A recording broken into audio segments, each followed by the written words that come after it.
Okay, one of the things that I've noticed is that people come up to me and say, people don't listen to me.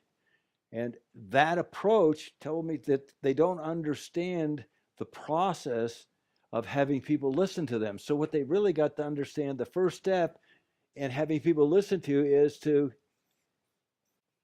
get them first. And the way you get them, I call it getting gotten, is you have to be able to listen to what they're saying in a way that has not your agenda, it's their agenda. So when you look at communications, what percent of the time and how important are the words in a communication? In case you didn't know, only 7% are the words. So how much attention do you pay to the words? Only 7%. Don't worry, you'll hear them. Okay, so 7% of the words, and what's the rest of it? Well, the next piece is 38%, and that is basically deals with the tone. I'm not upset, I'm fine. Now the words sound, I'm not upset, it has nothing to do with what are you responding to. You're responding to the tone. Okay, and then the third piece, which is the bigger piece, okay, and which is basically deals with 55%, and that is the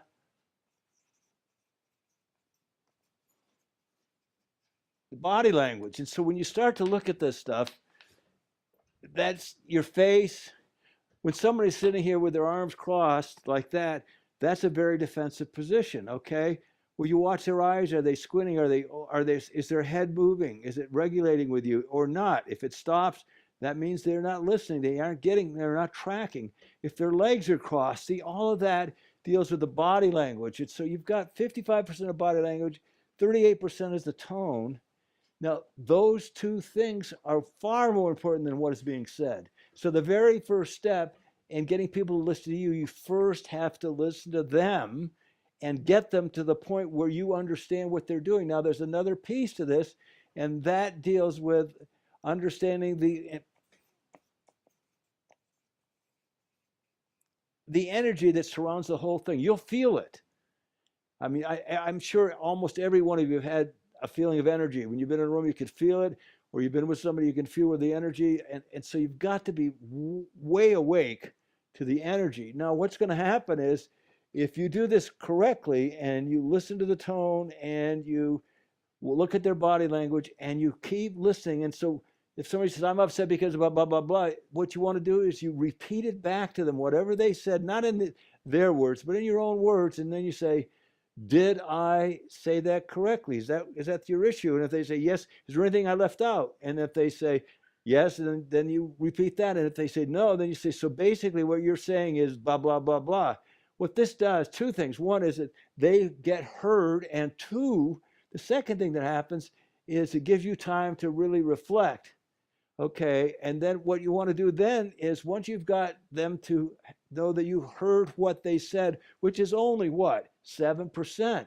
You then have to say, so how does that make you feel? So you want to get feelings. See, feelings are going to be right here in the tone.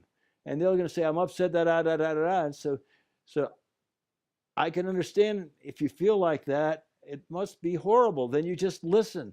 They're going to say, yes, it's horrible. And I said, so what is there about it that's so horrible? And then they're going to go blah, blah, blah, blah, blah, blah, blah. So you go through this process, keep watching with sensory acuity. It's going to require you feeling the energy, watching the tone and feeling the tone and watching the body language. Eventually, if you do this correctly, the tone will change, it'll soften, it'll be much more receptive, their body will open up, and you'll be able to get started. So the very first step is not to respond to their questions, not to respond to the words. You want to get clear on what they're saying, feel the energy underneath it, get the tone, look at their body language, get to understand. You don't have to say you agree with them because you may not. You can just say, that must feel horrible. And they're going to say, yes, it does. So what is it about it so horrible? You just stay with them until you see their tone change, you feel their tone change, and their body opens up. And until that happens, they are not going to hear you. They just won't. So people who think you could talk to people at this level, And people aren't going to hear you because they can't. They cannot hear you. The first step is you've got to be interested enough to find out where they are, get where they are, getting gotten where they are, and allow them to relax, open up, change their tone, open their body language. If you do that first, before you even attempt to say anything, then you'll succeed far higher than if you just try to respond to their question, because the question is just a small part of the communication. So you have to open the door. You have to be interested in them first and understand where they're coming from. And don't try to explain or do anything until you can feel the tone change and you can see the body language change and you can empathize with their energy. You could feel their energy, feel it. You don't have to be that energy. If they're angry, just feel their anger. Don't try to be angry, just feel it. Stay with it. You'll be able to tell when their energy shifts. You'll be able to feel it when it changes. So energy is critical. So is the whole idea of the tone, and so is the body language. If you do all of that and make that your first step, getting gotten of the other person, you'll succeed far beyond any other way I know to get what your point across. I learned from Bucky a long time ago that the bigger the picture, the more accurate your prediction. There's nothing in a caterpillar, if you just study a caterpillar, will ever tell you about scenario butterfly. So my entire life, I'm working as much as I can to be a comprehensivist. That's interested in everything, so I can make better choices, better decisions, and have a better perspective. What can I do for you?